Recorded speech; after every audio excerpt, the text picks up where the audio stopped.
अभी तक हमने कैटेगरी एवरेज और बेंचमार्क कवर किया, बट हो सकता है आपके माइंड में एक क्वेश्चन आ रहा हो, लेकिन सर जब ये म्यूचुअल फंड हम लेते हैं तो ये म्यूचुअल फंड में तो स्टॉक्स ही हैं और स्टॉक बांटते हैं डिविडेंड, वो डिविडेंड का क्या होता है, कुछ आइडिया है क्या? तो आंसर है यस, उसके लिए दो कैटेगरी के म्यूचुअल फंड क्रिएट किए जाते हैं। मतलब एक ही म्यूचुअल फंड में दो कैटेगरी अवेलेबल होती है कि क्या आप वो डिविडेंड अपने पास चाहते हैं।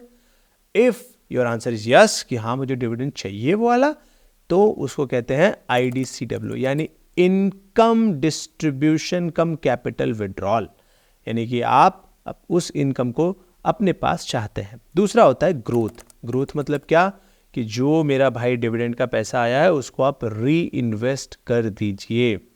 अब इसका मतलब क्या है? इसका मतलब है कि लेट्स से डिविडेंड का आपको मिला 1 लाख रुपए, आपने इन्वेस्ट किया 1 लाख रुपए पे, साल भर में मे बी आपको 1000 रुपए का डिविडेंड मिल सकता है।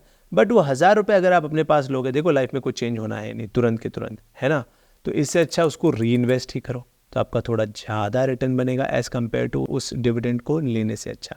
तो ये जब बहुत एज हो जाती है, 55 में होते हैं, हम करोड़ों रुपया बना चुके होते हैं, तब डिविडेंड वाला आप ले सकते हो। तो अभी के लिए सबको ग्रोथ लेना है। तो अभी तक मैंने आपको क्या क्या समझाया याद है? पिछली बार हमने ये देखा था नाम में ICICI यानी कि AMC का नाम, एंड देन ब्लू चिप यानी कि ये जो हमारी कैटेगरी है large cap, mid cap, small cap, तो ब्लू चिप जो है वो लार्ज कैप को ही बोला जाता है। एंड देन यहाँ पे एक आ गया ग्रोथ, यानी आप ग्रोथ वाले फंड को ले रहे हो। लेट्स से अगर आपने दूसरा फंड चूज़ किया, यहाँ पे मैं यहाँ पे IDCW ये चूज़ कर रहा हूँ और को मैंने किया, तो ये फंड के नाम में ही IDCW लिख करके आ जाएगा। यहाँ पे देखो लिख के आ गया। सो यानी आप फंड के नाम को देख करके बता सकते हो कि ग्रोथ वाला है या इनकम डिस्ट्रीब्यूशन, यानी कि जो डिविडेंड है उसका डिस्ट्रीब्यूशन होने वाला है। एंड ऑफ कोर्स अगर आप डिविडेंड ले लोगे तो रिटर्न थोड़ा सा कम तो हो ही जाएगा, जाहिर सी बात है। लेट्स से यहाँ पे 2 ईयर का रिटर्न देख रहे हैं तो 26.99% का कंपाउंडिंग है डिविडेंड वाले में। वहीं बिना डिविडेंड वाले में देखा जाए 2 ईयर में तो 27.37 यानी 0.4% के आसपास का फ़र्क है। विच इज़ वो 0.4% कहा गया होगा, वो यूज़र को मिल गया होगा। ठीक है, सो अब आपको ये भी समझ में आ गया कि what is IDCW, what is growth, and यहाँ पे इस टूल पे कैसे फटाफट हम देख सकते हैं। दूसरे टूल में इतनी फैसिलिटी नहीं है फटाफट इसको चेंज करके देखने की।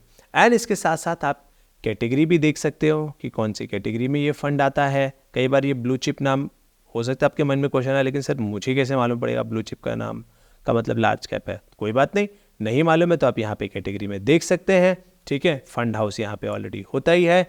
फंड का साइज भी यहाँ पे है कि ये फंड 66,000 करोड़ रुपया मैनेज कर रहा है।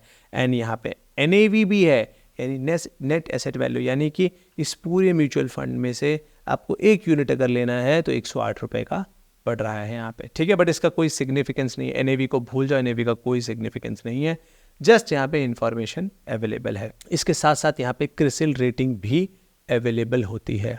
अब ये सारे पैरामीटर्स आपको समझ में आ रहा है कि ऐसे फटाफट हमें देखना है एंड उसको समझना है।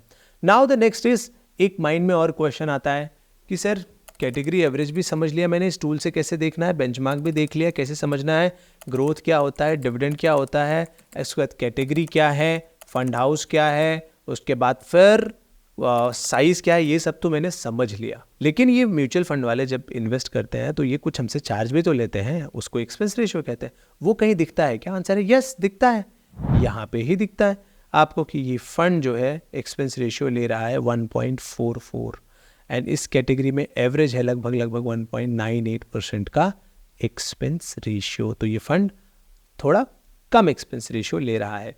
अब बाइंग के भी अलग अलग तरीके हैं जो कि हम नेक्स्ट सेगमेंट में कवर करने वाले हैं कि बाइंग के इसके कितने तरीके हैं और उनका फर्क हमारे लाइफ में आता है कि नहीं आता है।